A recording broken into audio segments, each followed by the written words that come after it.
15 वर्ष पहले 2010 में हमारी साझेदारी को special and privilege strategic partnership का दर्जा मिला।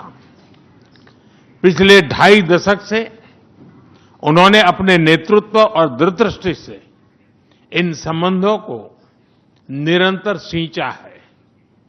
हर परिस्थिति में उनके नेतृत्व ने आपसी संबंधों को नई ऊंचाई दी है। भारत के प्रति इस गहरी मित्रता और अटूट प्रतिबद्धता के लिए मैं राष्ट्रपति पुतिन का, मेरे मित्र का हृदय से आभार व्यक्त करता हूं। फ्रेंड्स, पिछले 8 दशकों में विश्व में अनेक उतार चढ़ाव आए हैं। मानवता को अनेक चुनौतियों और संकटों से गुजरना पड़ा है और इन सब के बीच भी भारत रूस मित्रता एक ध्रुव तारे की तरह बनी रही है। परस्पर सम्मान और गहरे विश्वास पर टिके ये संबंध समय की हर कसौटी पर हमेशा खरे उतरे हैं।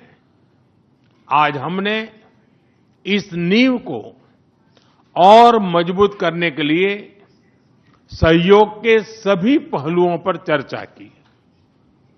आर्थिक सहयोग को नई ऊंचाइयों पर ले जाना हमारी साझी प्राथमिकता है।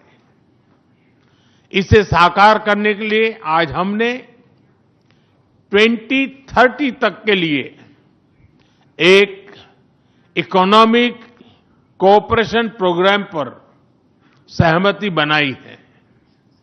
इससे हमारा व्यापार और निवेश डाइवर्सिफाइड, बैलेंस और सस्टेनेबल बनेगा और सहयोग के क्षेत्रों में नए आयाम भी जुड़ेंगे।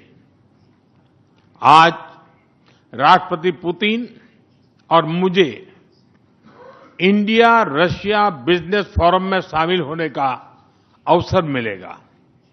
मुझे पूरा विश्वास है कि ये मंच हमारे बिजनेस संबंधों को नई ताकत देगा। इससे एक्सपोर्ट, को प्रोडक्शन और को इनोवेशन के नए दरवाजे भी खुलेंगे।